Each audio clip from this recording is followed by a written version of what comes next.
নমস্কার বন্ধু, আমি সন্দীপ বাগ। আপনারা দেখছেন Sandip Bag for you YouTube channel present PHP programming ল্যাঙ্গুয়েজের অ্যারে ক্লাস। এই ক্লাসে আপনারা শিখবেন ইউজ শর্ট অ্যারে ফাংশন সম্পর্কে। পূর্বের 29 নম্বর ক্লাসে অ্যারের 6টি শর্ট ফাংশন সম্পর্কে আমি আলোচনা করেছি। আজকের ক্লাসে আমরা ইউজার ডিফাইন্ড সর্টিং কিভাবে করতে হয় বা সাজাতে হয় একটি অ্যারের ভ্যালুকে এ টু জেড বা জেড টু এ, সেটি আমি দেখাবো। একটি ফাংশানের প্রয়োজন এখানে, যেমন এখানে দেখুন আমি ইউজ শর্ট ফাংশান লিখছি, ইউ এস ও আর টি, প্যারেন্থেসিস শুরু করলাম। এখানে দেখুন প্রথমত আমাদের অ্যারে দরকার, যে অ্যারের ভ্যালুকে আমরা সর্টিং করব, সাজাবো, গুছিয়ে রাখবো। এর থেকে জেড হোক আর জেড থেকে এ হোক, কম থেকে বেশি নাম্বার বা বেশি থেকে কমের দিকে অ্যারে প্রয়োজন। এবং তার সঙ্গে আমাদের একটি কলব্যাক ফাংশানের প্রয়োজন, যে ফাংশান দ্বারা আমরা ডিফাইন করব যে এ থেকে জেড হবে না জেড থেকে এ সর্টিং হবে। চলুন আমি ইউশর্ট ফাংশানটি লিখে রেখে দিলাম স্টেটমেন্ট বন্ধ করে।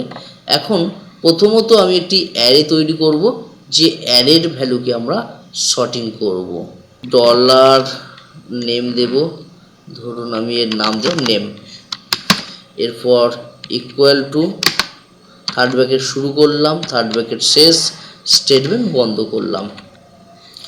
এখানে আমি 1 2 3 লিখতে পারি বা কোনো টেক্সটও লিখতে পারি। আর এখানে আমি যেটি তৈরি করছি সেটি নিউমেরিক অ্যারে তৈরি করব। এর ইন্ডেক্স নাম্বার পাওয়া যাবে। নাম্বার লিখছি 5, 9, 8, 6, 4, 1, 3, 2, 12, 10। আমি এই কটি নিউমেরিক অ্যারে ভ্যালু লিখলাম। এখানে টেক্সটও লিখতে পারি, যেহেতু নাম্বার লিখেছি তাই কোনো ডবল কোট বা সিঙ্গেল কোটের প্রয়োজন নেই। পূর্বে আপনারা শিখেছেন। আজ 30 নম্বর ক্লাস। 29টা ক্লাসে আমি অ্যারে সম্পর্কে বিস্তারিত আপনাদের আলোচনা করেছি, পূর্বের ক্লাসগুলো দেখুন। এখানে আমি এই অ্যারেকে ডিসপ্লে করাবো, তাই ইকো প্রথমত প্রি ট্যাগ নেব। দেখুন প্রি ট্যাগটিকে ক্লোজ করব। প্রি ট্যাগ ক্লোজ করলাম। এর ভিতরে প্রি ট্যাগ শুরু আর শেষের ভিতরে আমি এই অ্যারেকে ডিসপ্লে করাবো প্রিন্ট আর ফাংশন দ্বারা, print প্রিন্ট আন্ডারস্কোর আর।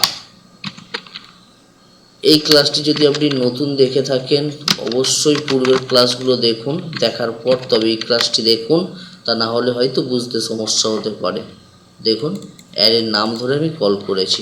এখন সেভ করলাম, একটি ব্রাউজার ওপেন করলাম। এই ব্রাউজারে দেখুন ফাইল ওপেন করা আছে, জাস্ট রিফ্রেশ করলাম। এখানে দেখুন এটি ইন্ডেক্স নাম্বার। এখানে আমি নিউমেরিক অ্যারে তৈরি করেছি। দেখুন ভ্যালু 5, 6, 8, 6, এই ভ্যালুগুলোকে আমি সর্টিং করব, অর্থাৎ কম থেকে বেশি দিকে বা বেশির থেকে কমের দিকে সর্টিং করব। সর্টিং মানে সাজিয়ে গুছিয়ে রাখা। আর এখানে একটি ওয়ার্নিং দিচ্ছে ইউশর্টে যে দুটো প্যারামিটার লেখা যায় সেই প্যারামিটার আমি লিখিনি, তাই আমাদের ওয়ার্নিং দিচ্ছে। ইউশর্টকে নিয়ে কাজ করার জন্য বা এই ভ্যালুকে সর্টিং করার জন্য সেক্ষেত্রে আমাদের একটি ফাংশানের প্রয়োজন। সেই ফাংশানের মধ্যেই আমরা কিভাবে সর্ট হবে সেটা আমরা ডিফাইন করে দেব। এর জন্য আমি একটি ফাংশান তৈরি করে নিই। দেখুন নিচে আসলাম, এই জায়গায় ফাংশান তৈরি করব। আপনারা পূর্বের ক্লাসে শিখেছেন। যদি আপনারা ফাংশান তৈরি করা না জানেন বা এক্সপার্ট লেভেল পিএইচপি প্রোগ্রামে ক্লাস করতে চান, তাহলে আমাদের sndp.for.you.com ওয়েবসাইটে প্রবেশ করুন। ওখান থেকে আমাদের প্রিমিয়াম কোর্স পারচেস করতে পারেন। দেখুন আমি এখানে ফাংশান তৈরি করব, তাই ফাংশান কিওয়ার্ড নিলাম, FUNCTION ফাংশান। ফাংশানে একটি নাম দেব Sndp। আপনি যে কোনো নাম দিতে পারেন। এরপর প্যারেন্থেসিস শুরু করলাম, প্যারেন্থেসিস শেষ।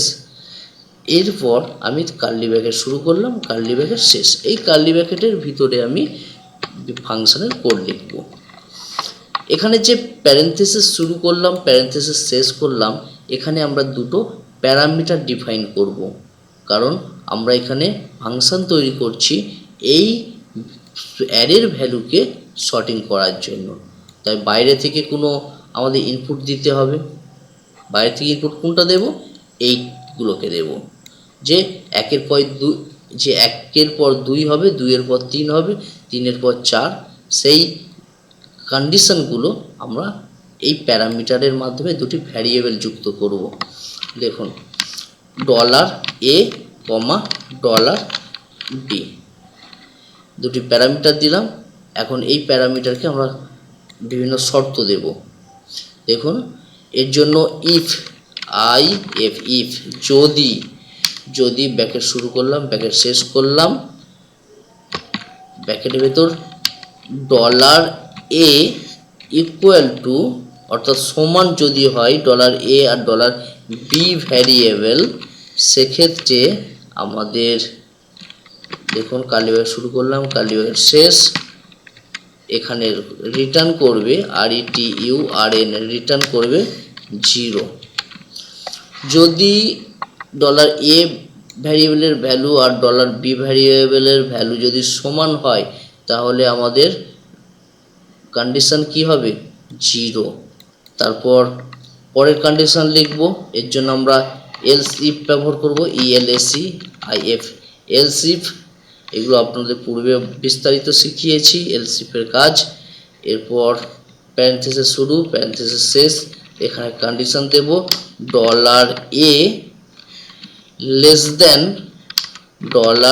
$b যদি হয়, সেক্ষেত্রে কার্লি ব্র্যাকেটের ভিতরে রিটার্ন করবে return, রিটার্ন করবে -1। যদি $a থেকে $b যদি বড় হয়, তাহলে আমাদের ভ্যালু মাইনাস রিটার্ন করবে, মানে নিচে ছোট থেকে হবে। যদি ফলস হয়, else part, else part, curly bracket শুরু করলাম, কার্লি ব্র্যাকেট শেষ, এখানে রিটার্ন করবে 1, রিটার্ন। স্টেটমেন্ট বন্ধ করলাম। যদি $a ও $b এর ভ্যালু সমান হয়, তাহলে 0 রিটার্ন করবে। যদি মিথ্যা হয় এই কন্ডিশনটি, তাহলে এই কন্ডিশনে আসবে $a যদি ছোট হয় $b থেকে, তাহলে রিটার্ন করবে -1 ছোট থেকে। আর যদি এই কন্ডিশনটাও মিথ্যা হয়, তাহলে এলস পার্টটা চলবে, তাহলে রিটার্ন করবে 1 বা এক করে চেক করবে। আশা করছি বুঝতে পেরেছেন। চলুন নেক্সট আমরা এখন এই যে ইউজ শর্টে আমরা আমাদের ভ্যালু ডিফাইন করব। দেখুন, প্যারামিটার ডিফাইন করব, যেহেতু এটি ফাংশন। প্রথম প্যারামিটার হবে ইউজ শর্টে আমাদের অ্যারের নাম। দেখুন, এই অ্যারের নামটিকে এখান থেকে কপি করে এখানে পেস্ট করলাম। এরপর কমার পর আমরা কলব্যাক ফাংশন লিখব। ফাংশন এখানে ডিফাইন করেছি, ফাংশনের নামটিকে কপি করলাম, এখানে ডবল কোটের ভিতরে পেস্ট করে দিলাম। দেখুন, ডবল কোট অবশ্যই লিখবেন, ডবল কোট না লিখলে ফাংশন কল হবে না। সর্টিংয়ের কাজ কমপ্লিট।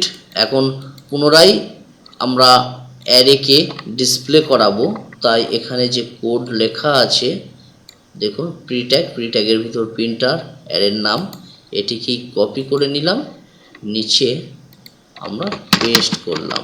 দেখুন, সেভ, ব্রাউজার ওপেন, রিফ্রেশ।